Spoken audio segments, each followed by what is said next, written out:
Hey Mike, just briefly on this hose install, I'll just give you a quick overview.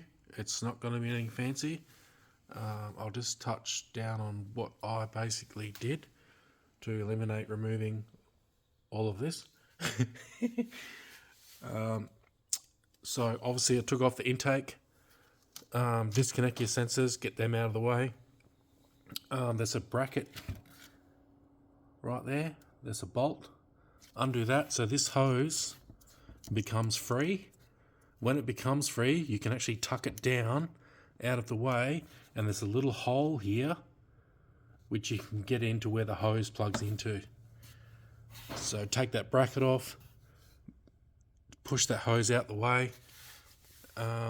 When you get the new hose, you can actually feed it down into this area, and it'll come back around on itself because the hose is molded to fit in a certain area. So you can actually feed it down anti-clockwise into position. When you feed it down, clip this on, so that's done, and then you'll actually see the fitting through this hole. Once you remove the hose, you'll see it dangling there, and then you'll see the barb of where it needs to clip onto. So I just used a seal pick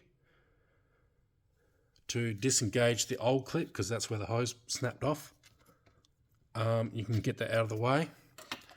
Then you can run your hand down in the back here and you can manipulate the hose into position.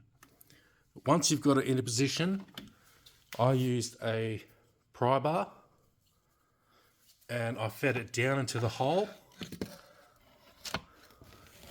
kind of like that.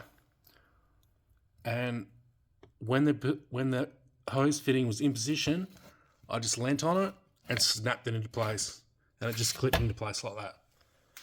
And that's how I did it without removing all of this.